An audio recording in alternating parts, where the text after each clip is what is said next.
Assalamualaikum warahmatullahi wabarakatuh.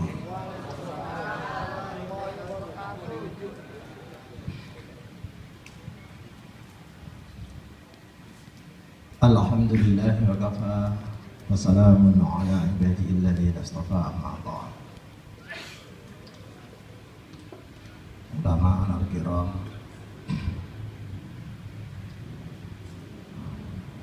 yang terhormat Bapak Pengasuh Pondok Pesantren Al-Qudwatul Muqaddasah, Bapak Kiai Haji Dr. Fauzi Barakallah, Bapak Kiai Haji Bahruddin Ali Hafizahullah,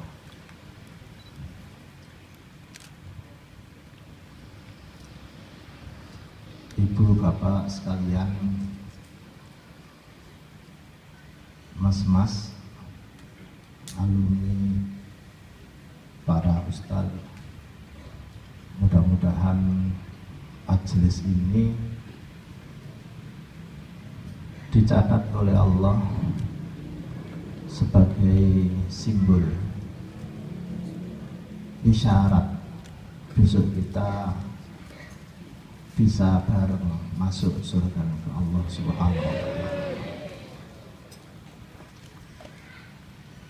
Sesungguhnya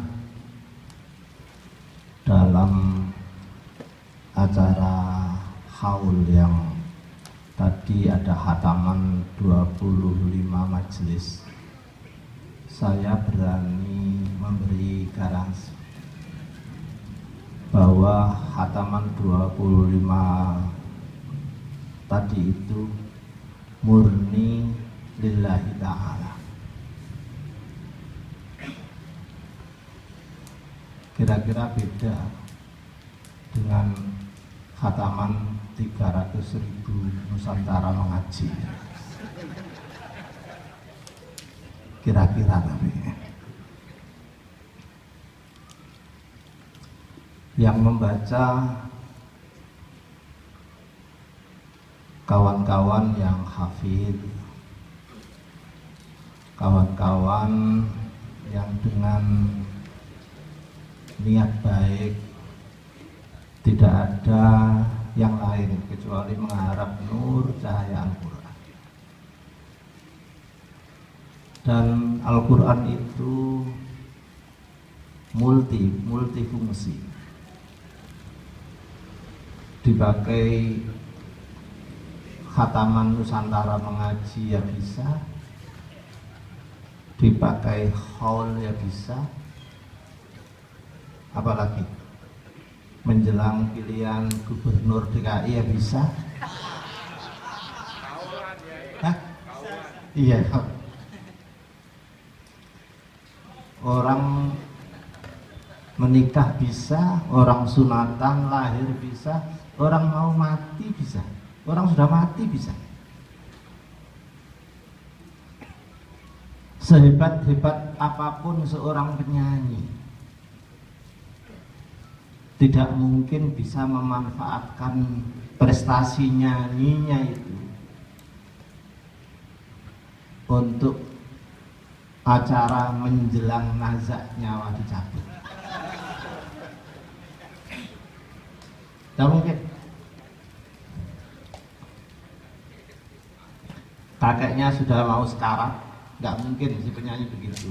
Begini, mari kita sama-sama berdoa panjang umur, 1, 2, 3, panjang umur. Nggak mungkin seperti itu. Coba kalau Al-Quran, ini mau mati, mau menghadap Allah, wudhu semua, enak, Yasin, wal Quran, enak semua. Untuk itu, kalau dihubung-hubungkan dengan orang yang sudah meninggal seperti ini, saya paling tidak setuju untuk diperdebatkan apakah nyampe pahalanya atau tidak. Saya tidak setuju. Sebab menurut teknologi SMS, kirim pesan yang tidak nyampe itu ada laporan bahwa pesan nggak nyampe. Nah, selama saya hidup, orang pakai khataman Al-Quran, yasinan, tahlilan itu tidak pernah ada laporan dari malaikat bahwa khataman ditolak.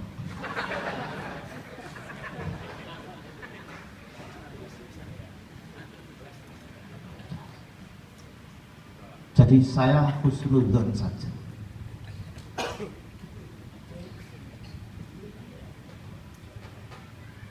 Jika kita ini mau membicarakan peristiwa Al-Isra wal Mi'raj, aduh, di Jakarta ini gudangnya orang alim.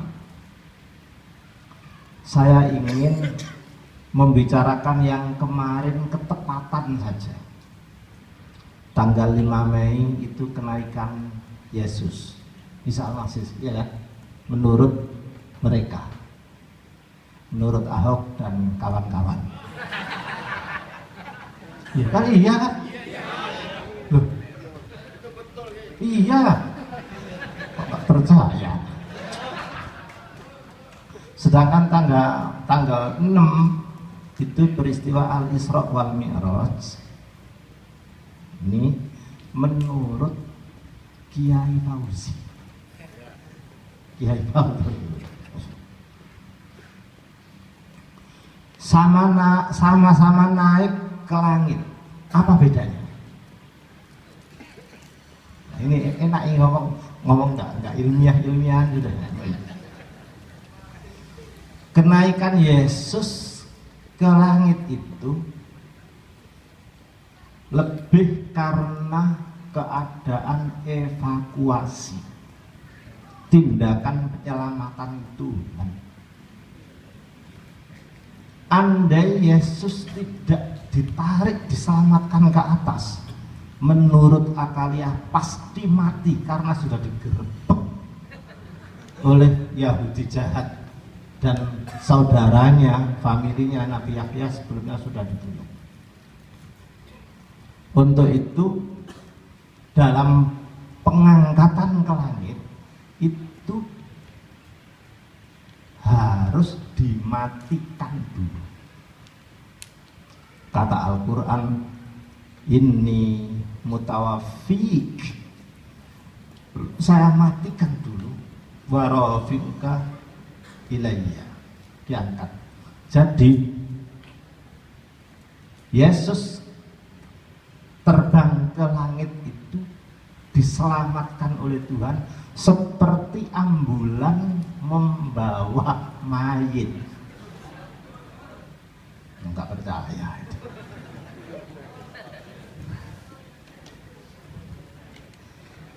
Jadi perjalanannya itu perjalanan ambulan yang membawa penumpang mayit.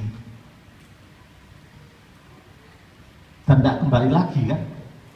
Dan memang Al-Quran tidak pernah membicarakan Yesus itu turun lagi. Tidak ada. Wa munazziluka itu tidak ada. Yakin tidak ada. Nah, apakah besok mau turun lagi? Tidak tahu saya. Ya menurut hadis sih ya. Udahlah itu urusan. Tidak sama dengan perjalanan Al-Isra wal Mi'raj. Perjalanannya itu perjalanan Isra yang direncanakan, produktif, ada makna-makna yang tersirat yang bisa diambil, sehingga rileks sekali. Beberapa peristiwa-peristiwa mengandung pelajaran dan bisa diambil tadhkirah, bisa diambil pelajaran. Kalau Nabi Isa ke sana ya sudah selesai dan tidak balik, tidak ada misinya. Nabi Muhammad transit dulu di Al-Masjidil Aqsa. jelas loh. Pesannya jelas, misinya. Pertama, menebar barokah, barokna haulahu. Kemudian ada tanda-tanda kebesaran Allah yang bisa diambil pelajaran. Linuriyahu min ayat. Jelas. Lalu ayat ini, nggak tahu ya saya ini. Peristiwa yang satu rangkai, Isra dan Mi'raj, satu rangkai. Tapi kenapa ayatnya kok berbeda? Kok nggak diterangkan dalam satu ayat? Al-Isra sendiri pada awal surah Al-Isra, yang Mi'raj sendiri di An-Najm tadi. Nah sudahlah, itu gampang. Untuk itu dibuka dengan kata-kata tasbih, subhan, Maha Suci Allah. Menurut mas-mas ini, yang alumni-alumni ini, pondok-pondok pesantren ini, semua ayat yang dibuka dengan kata tasbih, subhan, yusabbihu, sabbaha, itu pasti ayat yang suprarasional, susah dijangkau oleh akal.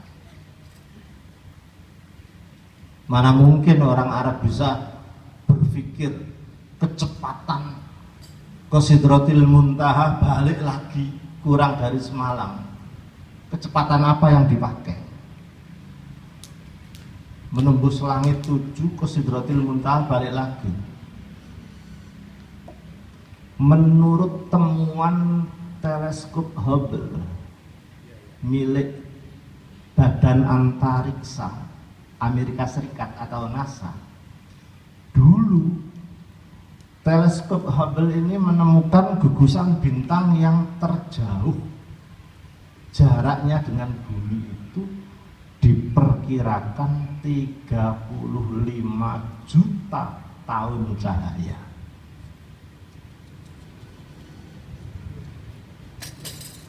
Kalau menembus langit ke-7 kali 7 berarti 245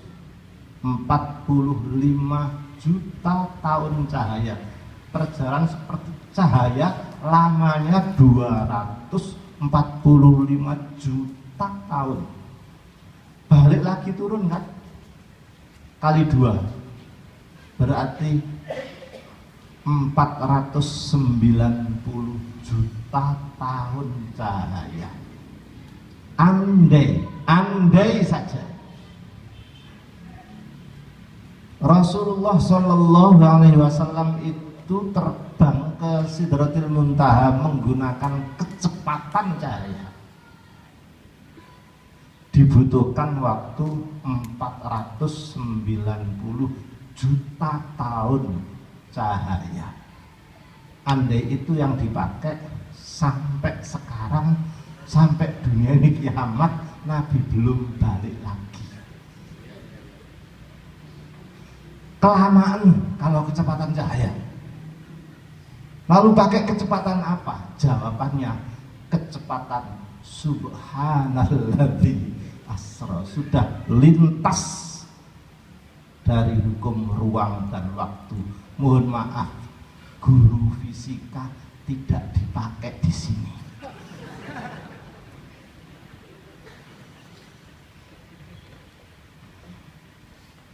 Menurut paman saya yang namanya Albert Einstein, kenal tak? Itu yang punya rumus E sama dengan MC kuadrat. Tidak akan ada benda yang terbang melebihi kecepatan cahaya, pasti berantakan. Untuk itu, apalagi jarak antara Al-Masjidil Haram dengan Al-Masjidil Aqsa yang cuma 1.500 km, andai ditempuh dengan kecepatan cahaya hanya membutuhkan 0,05 detik. Subhan ini tidak bisa digagalkan, tidak bisa digagalkan. Nah, Untuk itu upaya penggagalan peristiwa Al-Isra wal Mi'raj agar tidak dipercaya publik, Abu Sufyan mengirim delegasi ke Palestina, ke Bitrik, penguasa Palestina, dan tujuan untuk memperjelek Rasulullah, ya penguasa Palestina, Muhammad di Mekah di tempat saya semakin gila. Katanya ngomong pernah ke tempat tuan ini, Masjid Aqsa ini, balik lagi kurang dari semalam. Makin gila dia. Tujuannya agar orang Palestina tidak percaya. Pertemuan itu deadlock karena penguasa Palestina antara percaya dan tidak. Tidak percaya karena tidak masuk akal, percaya karena dengar bahwa Muhammad itu orangnya tidak pernah bohong. Pertemuan deadlock ini ternyata ketepatan hadir di situ Qayyimul Masjid yang biasa bersihin masjid, apa namanya?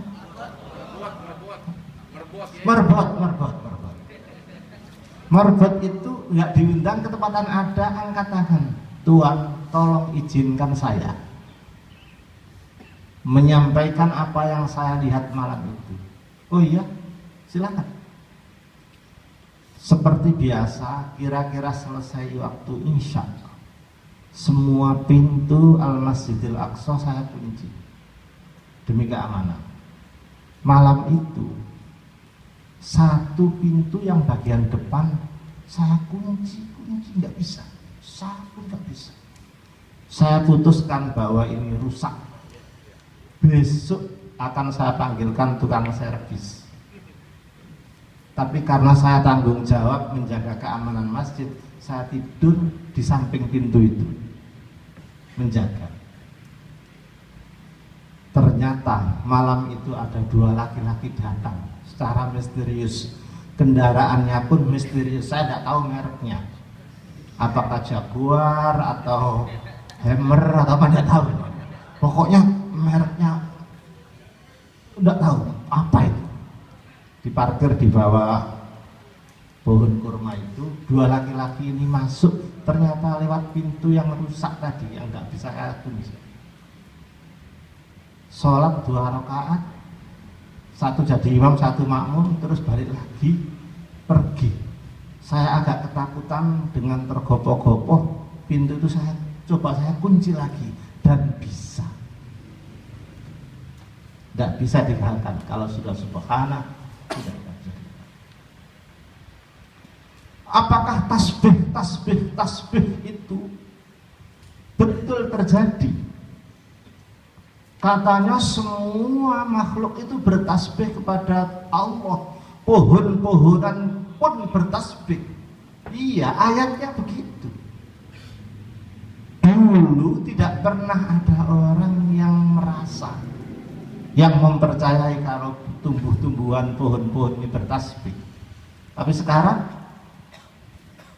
penelitiannya Profesor William Burns dengan klubnya meneliti denyut pepohonan selama 3 tahun. Ternyata setelah direkam helioskop, jadi alat khusus merekam itu secara detail, ternyata ada semacam detak elektrik yang berulang-ulang per detik bisa 1000, kayak orang direkam dalam alat yang canggih. Yang meneliti itu sampai tidak mengerti ini fenomena apa. Mana mungkin tumbuh-tumbuhan bisa mengeluarkan suara elektrik yang berulang-ulang deras seperti ini. Dia tidak bisa menjawab. Ini ya, tapi ada. Hasil penelitian itu dikirim ke universitas ternama di Eropa dan di Amerika, hasilnya sama, kembali semua, nggak ada yang bisa memecahkan.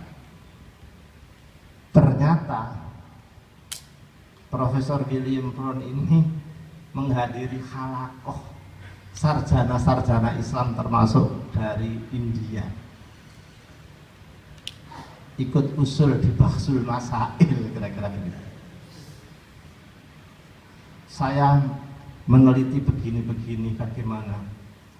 Ya karena sarjananya sarjana Al-Quran, sarjana Islam, dia hanya senyum dan terima kasih. Tuan, kami sebagai sarjana Muslim sudah tahu itu sejak sekian abad yang lalu, tapi saya tidak bisa membuktikan. Sesungguhnya itu adalah gaya bertasbih tumbuh-tumbuhan. Cuma saya tidak mengerti dan belum bisa menemukan. Loh, di Al-Quran kamu ada dibacakan, namanya sudah hafal.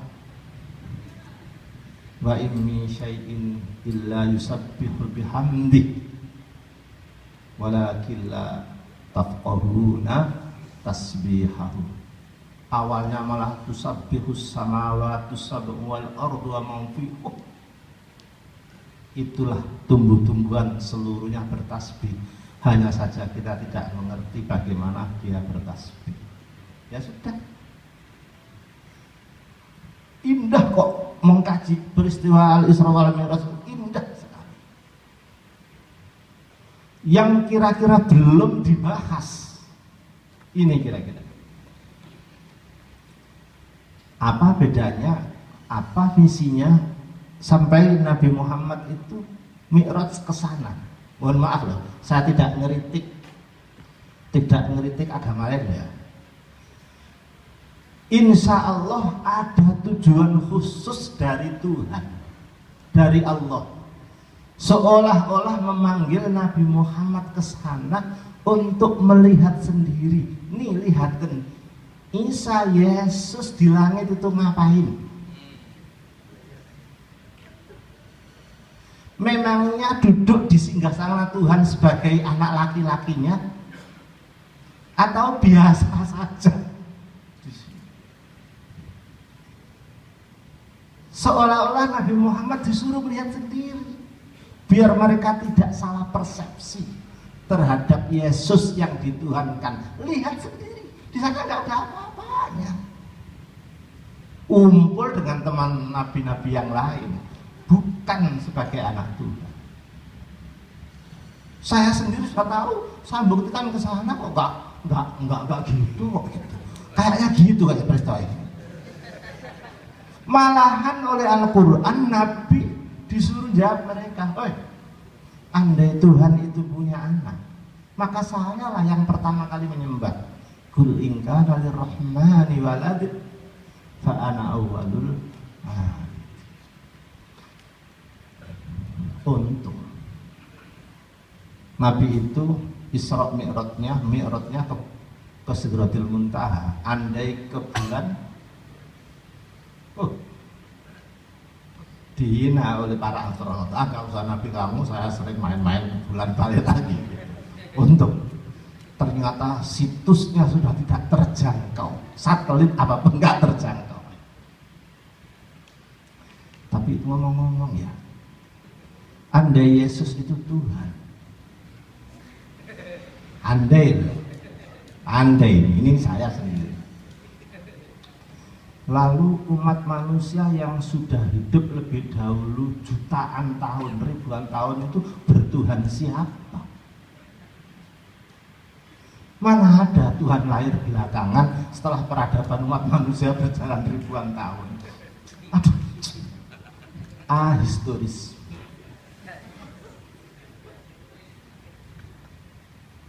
Boleh disampaikan ke Ahok, boleh?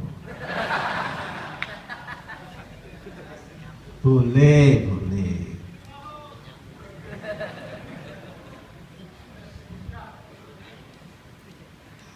Pertama baca Al-Quran, pasti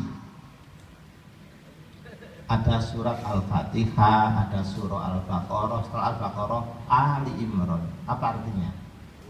Keluarga Pak Imran. Isinya itu seolah-olah Tuhan ingin mengatakan begini, you kalau ingin tahu siapa sesungguhnya Yesus, tanyain saja itu pada kakeknya si Imran. Ali Imran, Imran punya istri Yohanes, punya anak Maryam, Maryam punya anak Isa. Jadi ingin tahu siapa Isa, tanyain aja kakeknya itu, engkongnya itu. Om Imran gitu. Yesus itu Tuhan apa bukan? Marah dia. Tuhan, main itu cucu gue tuh ngomong segala gitu.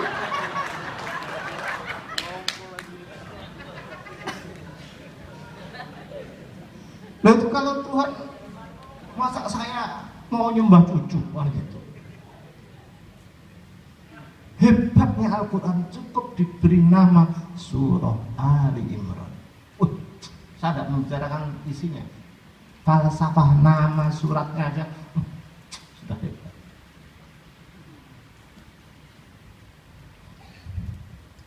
Ya, ini tujuannya untuk mempertebal keimanan kita. Karena itu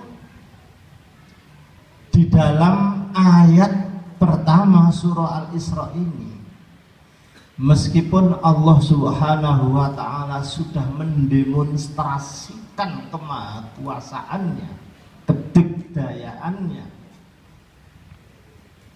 aneh sekali postur ayat ini, aneh. Diawali dengan subhan, ditunjukkan bagaimana asra, bagaimana barokna, bagaimana liurian. Penutup ayat itu ternyata tidak menyinggung kemahakuasaan Tuhan, tidak ideal menurut ahli bahasa Arab. Bahasa loh, bukan ahli Quran loh, ahli bahasa Arab. Ayat ini membicarakan kedikdayaan, kemahakuasaan Allah. Idealnya ditutup dengan sifat Allah yang qadir, yang maha kuasa. Innahu ala kulli syai'in qadir. Itu klop. Tapi tidak. Justru ditutup dengan sifat monitoring Tuhan. Innahu huwas samiul basir. Allah maha mendengar, Allah maha melihat. Apa maksudnya? Setelah diinformasikan tentang peristiwa Al-Isra wal Mi'raj, Tuhan tidak membiarkan saja itu sebagai cerita. Tuhan turun tangan sendiri, ingin melihat, mendengar apa respon publik, apa respon kamu, apa tanggapan kamu. Tuhan mendengar, Tuhan melihat. Apakah semakin iman seperti Abu Bakar, atau semakin kafir seperti Abu Sufyan, atau menunggu dan galau seperti orang munafik. Itu dulu. Apakah sekarang bisa dinuzulkan ke Jakarta Timur ini? Bisa. Setelah peristiwa Al-Isra wal Mi'raj, apakah respon ibadah kita makin meningkat atau biasa saja? Wah, ini kalau diterus-teruskan nggak enak ini.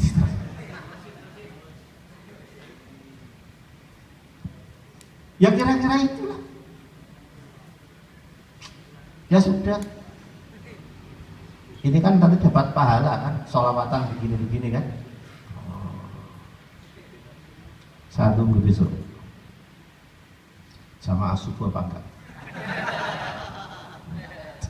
Lah iyalah.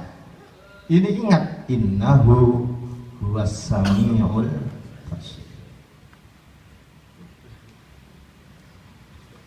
Di sini ini Meskipun orang tertantang dengan peristiwa Al-Isra wal Mi'raj, orang bisa menembus ruang angkasa dengan teknologi tinggi, teknologi hebat dan lain-lain. Nabi Muhammad tidak sekedar itu untuk menimba pengalaman, tidak sekedar meretas situs, lepas dari sinyal, lepas dari orbit, tapi di sana Nabi diberi servis bisa memutar mundur arah jarum jam karena lintas waktu. Diputarlah, terlihat ketemu Nabi Adam, memutar mundur arah jarum jam semau, berguru pada Nabi Adam. Apa Nabi Adam? Nabi yang pertama kali diutus Allah di bumi sebagai kemanten pertama, orang tua pertama yang benar-benar perhatian terhadap anak cucu. Ketika hamil dia berdoa, ketika ibu Hawa hamil berdoa. Di sini ada enggak ya ibu yang hamil itu diadakan upacara baca-baca gitu? Ada ya? Surah ini. Nah ini sekalian saya lah. Namanya acara apa ya? 7 bulanan ya? Mitoni. Kalau di Al-A'raf kan falamma taghasyaha hamalat hamlan khafifan famarrat bi. Ketika hamil muda, hamlan khafifan famarrat bi. Ibu Hawa itu jalan-jalan. Ini dipakai oleh WHO loh. Iya, Badan Kesehatan Internasional, bahwa seluruh ibu hamil muda itu diwajibkan, dianjurkan jalan-jalan kaki. Famarrat. Jangan main-main ini. Katanya untuk melancar proses kelahiran. Jalan-jalan. Famarrat. Bayangkan wanita hamil pertama. Falamma asqalat hamil 2. Nah ini hamil 2. Hamil 2 itu berapa Bu? Bu? Ya. Pernah hamil nggak Bu? Ya, itu lihat, wah lihat fisiknya itu sudah berkali-kali loh hamil.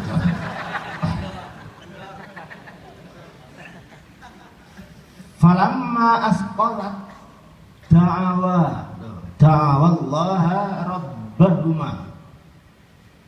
Adam dan Hawa berdoa kepada Tuhan. Doanya satu. La in ataitana sholihah. Mudah-mudahan anaknya sholih. Dulu saya punya teman sok acara tujuan tuh bid'ah. Gila anak ini. Nabi tidak pernah mencontohkan, nggak ada dalil. Loh, nggak pernah ikut khataman 25 kali di sini kan. Surah Al-A'raf kayak begini kok.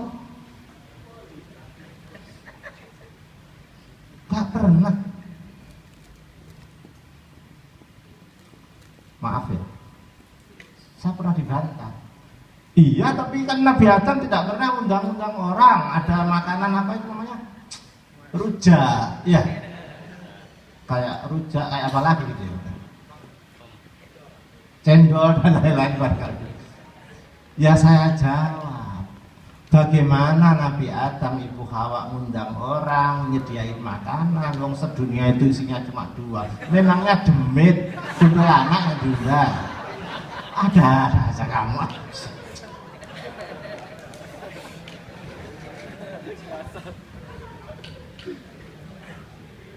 Loh itu soal teknik. Kalau Nabi doanya kepada anak, ajarannya jangankan hamil, maaf, sejak pengetikan menyebutkan huruf pertama itu sudah berdoa. Ngerti gak ini ya? Yang kecil-kecil tidur aja lah.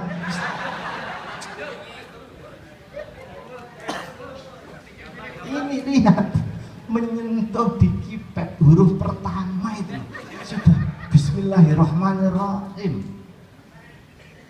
Apa itu bukan berdoa untuk pembentukan anak soleh? Mana?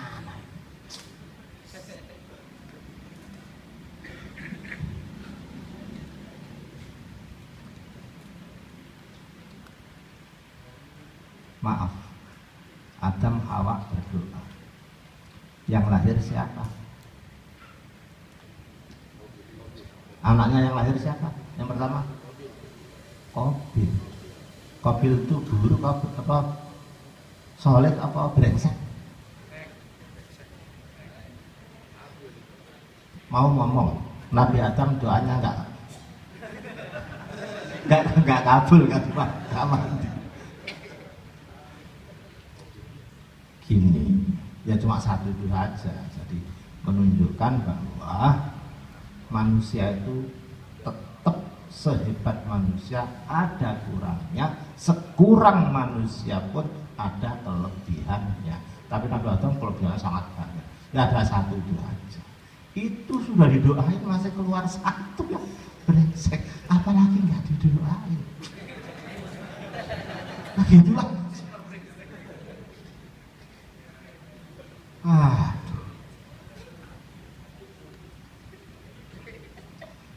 Mutar mundur jarum jam ketemu Nabi ini, ketemu Nabi ini, ketemu Nabi ini, ketemu Nabi ini, sampai tidak hanya itu, diberi keistimewaan memutar cepat waktu ke depan, futuristik, sehingga ke depan bisa dilihat. Itu apa? Kok ada orang tua, cewek, orang sudah nenek-nenek, pakai hiasan banyak, pakai ginju tebal, pakai gini-gini, gelang dan itulah dunia. Banyak orang terkejut.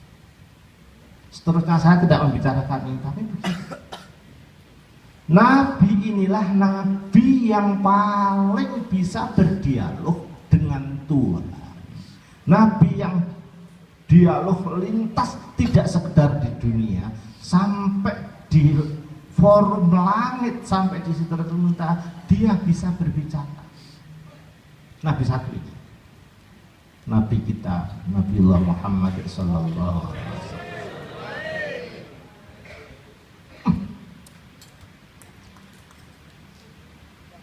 Kalau kita buatkan sketsa, Subhan itu pendekatan teologis keimanan, tengahnya asra dan lain-lain itu keilmuan, ditutup lagi keimanan. Itu artinya begini, silahkan orang itu harus pinter.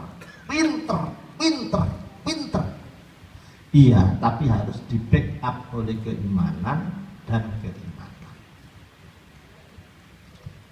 Saya hari ini berpendapat kayaknya dunia ini sekarang sangat butuh orang solih di samping orang pintar. Orang pintar banyak, doktor banyak, ada kurikulumnya, tapi untuk membentuk orang solih itu susah. Orang yang solih, yang bisa berdialog dengan alam, yang bisa berdialog dengan Tuhan, yang bisa bernegosiasi dengan alam, ini penting. Hadratul Rasul Nabiullah Muhammad sallallahu alaihi wasallam pernah naik ke Gunung Uhud bersama 3 orang. Yang satu Abu Bakar As-Siddiq, yang 2 lagi saya lupa namanya, entah Ja'far atau siapa lupa. Subhanallah, ternyata Gunung Uhud ini gempa, goyang, gempa.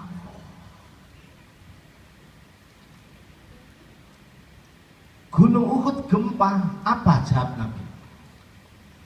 Usbut Uhud, usbut, hai Uhud, diam kamu, diam, menang. Apa ya, diam ya, menang. Usbut Uhud, menang, tenang Uhud. Wa ma alaika illa nabi was-siddiq wasyahidah.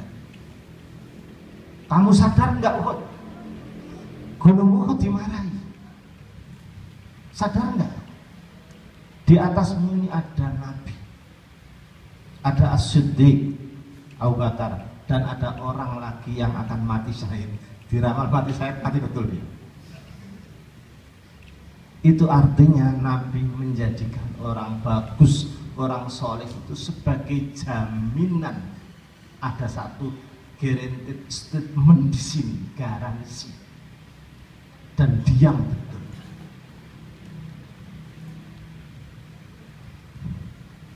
Saya kira kok di Jakarta ada lah, entah kiai siapa gitu. Kalau mau ada tsunami menimpa Jakarta cukup, jangan, itu aja juga. Mau gempa, usbut Jakarta. Ini saya kira lebih dibutuhkan daripada ahli geologi, meteorologi, gigi, semua. Geofisika, BMKG, dan oke lah. Tapi ketika terjadi betul, mereka tidak bisa berbuat apa-apa. Tapi kalau orang soleh, diam betul, selesai sudah. Menang atau menang. Gimana ya, barusan gimana gitu. Nah ini dibutuhkan orang soleh yang bisa menerjemah subhan tadi. Waduh.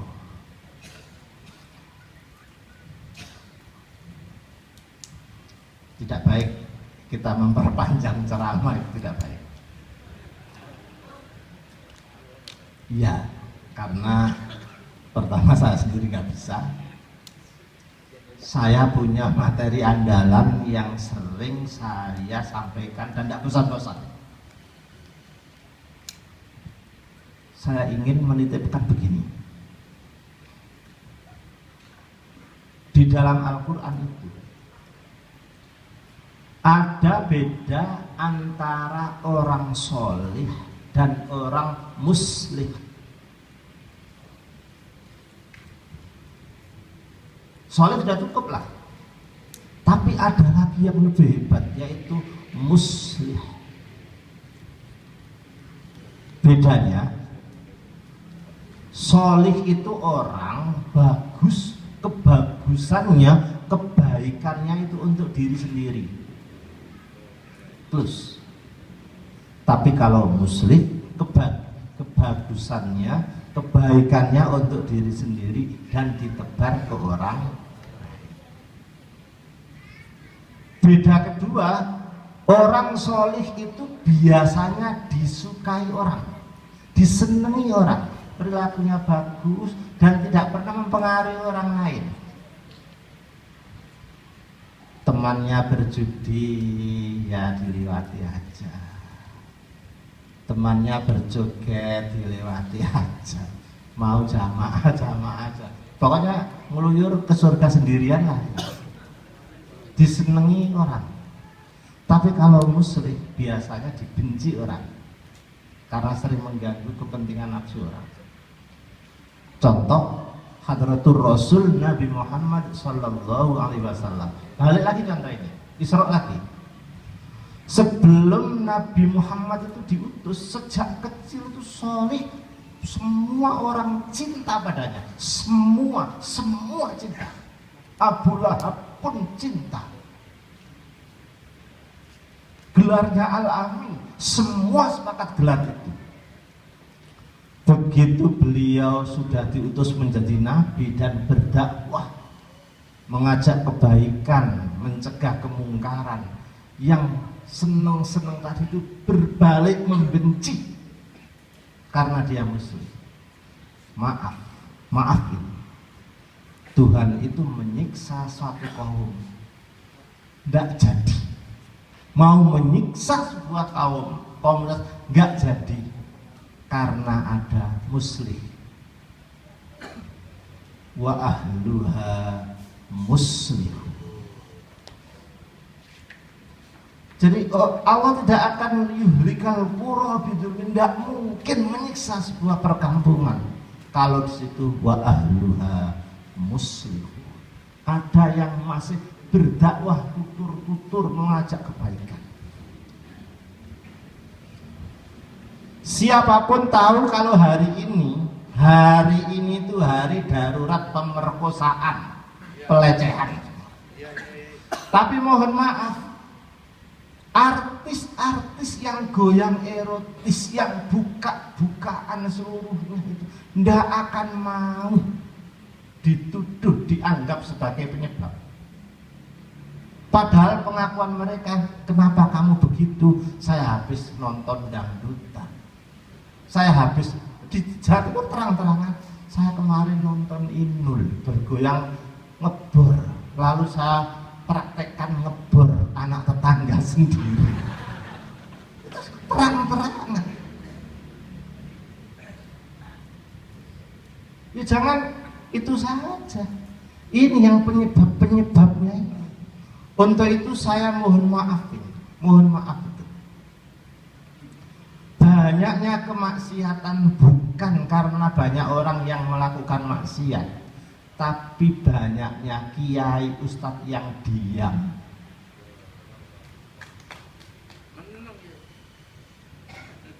Ada ustadznya artis, tapi tidak pernah berani melarang buka aurat.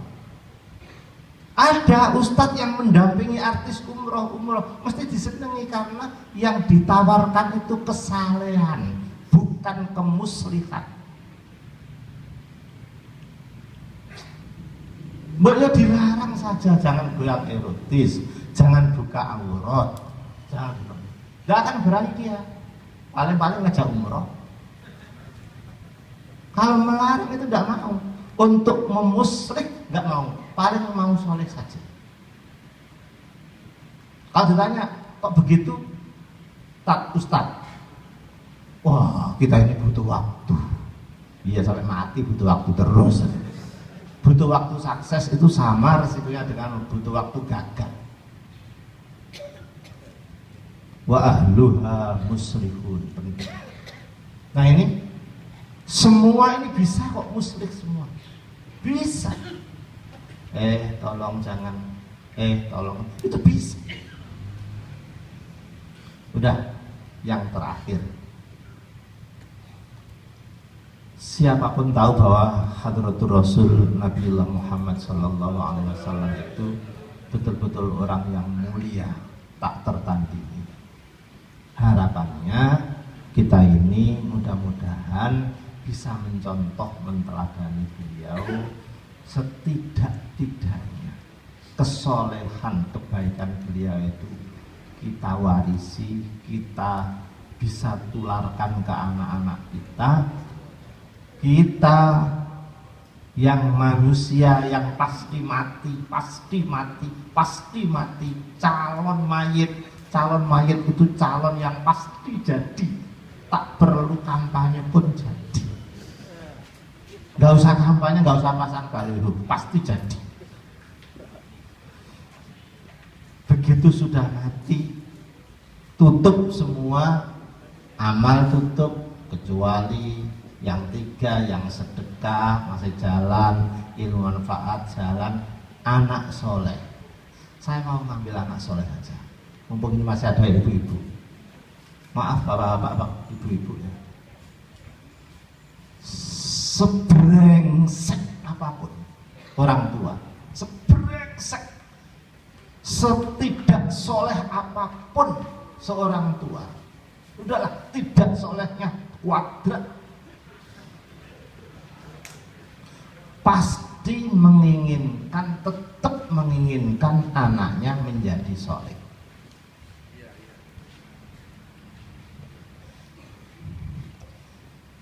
Ada enggak copet begini? Ini dengarin.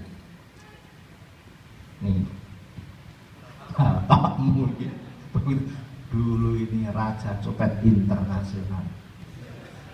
Maka kamu harus menjadi raja copet dunia akhirat. Kan gak mungkin. Atau mohon maaf ya, pelacur. Masa ada pelacur begini? Nih, ibu dulu itu menjadi hostess kelas metropolit. Kamu bodinya lebih streamline, kamu harus go internasional. Masa ada gitu? Gak ada. Yang ada itu sudah cukup saya saja. Yang ada itu cukup saya saja. Nah, sudah berhenti saya. Orang tua, kamu ini ngajilah, sekolahlah biar menjadi yang soleh tadi itu selain dididik yang terakhir, yang paling menentukan, yang mendownload rahmat Allah seperti Isra Mi'raj tadi, didoakan mohon kepada Allah karena Allah lah yang mengubah ini semua.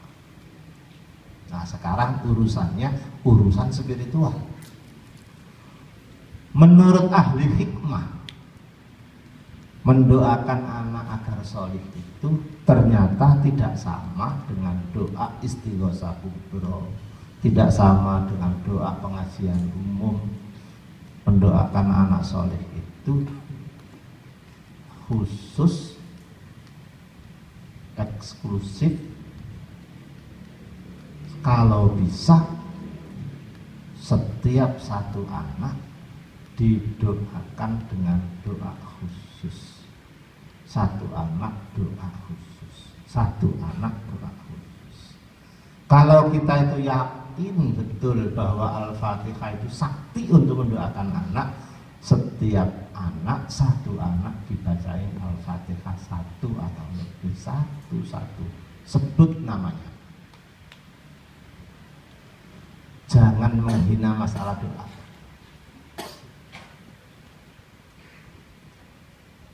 Saya pernah shortkos di masa sujud Amerika dulu.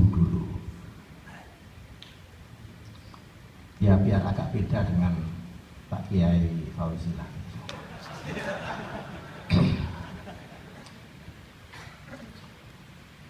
Ada jurnal, seorang insinyur ingin membuktikan apakah doa itu efektif. Karena dia orang pertanian, mengambil biji yang sama, ditaruh di laboratorium A dan laboratorium B. Daya dukung tanah sama, pengairan sama, dan lain-lain. Saat merawat tanaman A itu dia berdoa. Serius sekali. Selesai merawat tanaman yang di laboratorium B, tidak berdoa sama sekali. Subhanallah. Jadinya tanaman yang A itu jauh lebih subur dibanding yang B. Saya dengar waktu saya pulang katanya dia bersujud masuk Islam. Seperti Dr. William Burn tadi itu masuk Islam. Hamil tadi itu bisa tembus apa enggak? Nah ini termasuk itu. Apakah doa dalam acara 7 bulan kehamilan itu tembus apa enggak? Ini tadi sama.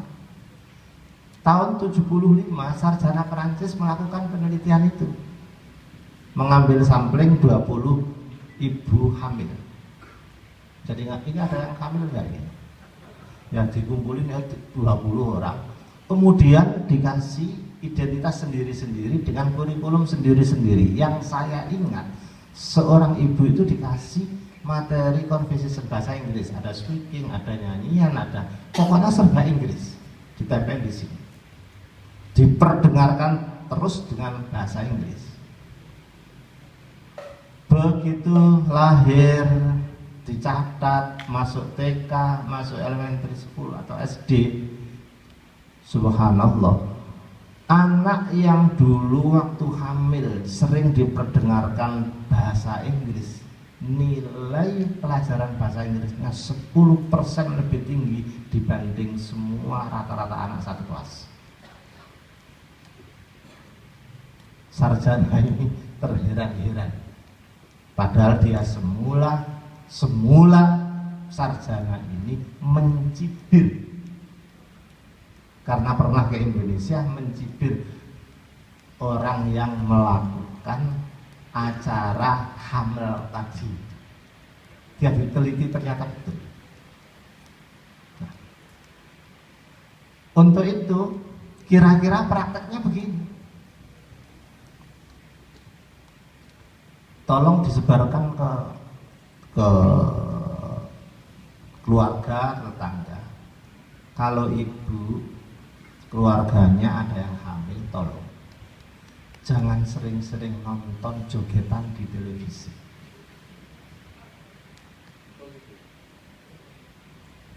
Jangan sering-sering nonton dangdutan di televisi. Tembus wajah lakum sam'a wal absar wal afidah. Dengar, jangan dengar. Itu artinya kalau nanti anaknya menjadi anak pemaksiat, itu ibu pertama yang punya kontribusi. Kalau ingin anaknya hafid, bagus, ubah.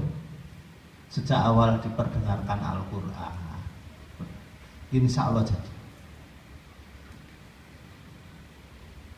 Ini di Jepang sekarang pendidikan itu mulai prenatal. Saya mau anak saya jadi dokter, sejak awal sudah diperkenalkan alat-alat medik, dan betul jadinya seperti itu. Nah, kira-kira begini, andai saya punya anak, lalu untuk didoakan begini. Anak saya yang pertama namanya Abdullah.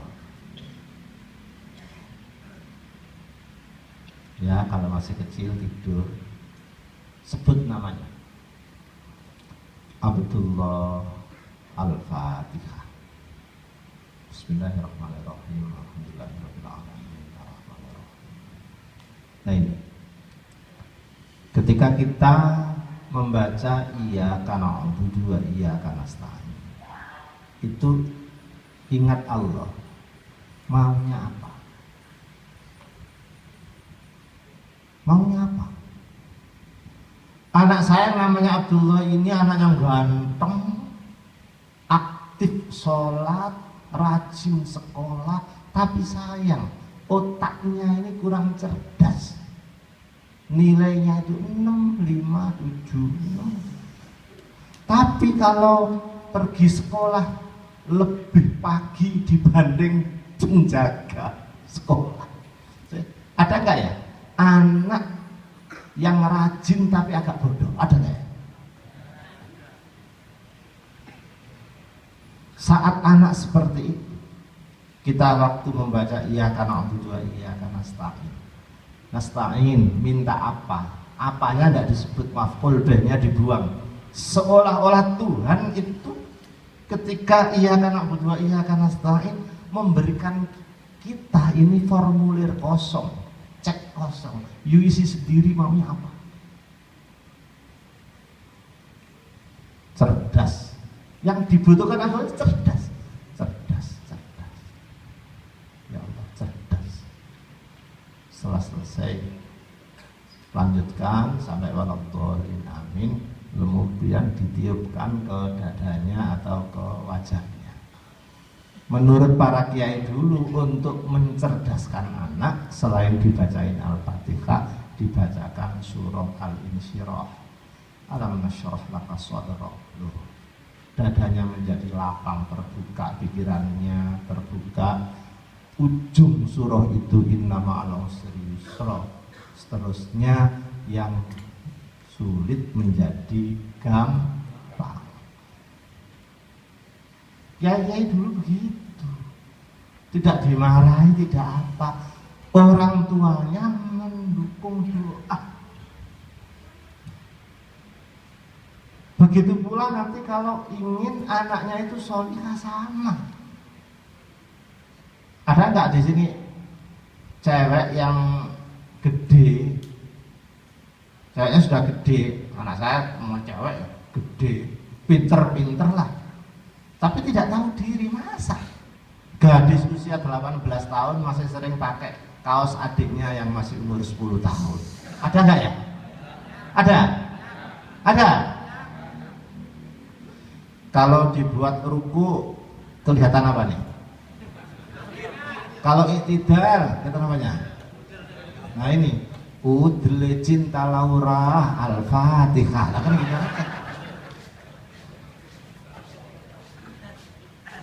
Maksudnya begini, maksudnya Al-Fatihah itu sakti. Kalau anak itu akhlaknya kurang baik, selain dididik, dinasihati, guyur Al-Fatihah, minta pada Allah, guyur dia, insya Allah akan mendapat hidayah dan diubah. Kalau anak itu kurang cerdas, subsidi dengan Al-Fatihah, mudah-mudahan lebih cerdas. Dengan demikian kita minimal mendapat 3 hikmah faedah Al-Fatihah. Pertama, untuk mencerdaskan intelektual akademik. Nomor 2, untuk menata akhlak atau attitude. Dan yang ketiga, yang tadi, untuk subsidi kepada orang-orang tua kita yang sudah mendahului. Jadi tidak hanya orang yang sudah wafat saja yang butuh Al-Fatihah, anak-anak kita juga butuh subsidi seperti itu. Mudah-mudahan bermanfaat. Mohon maaf. Assalamualaikum warahmatullahi wabarakatuh.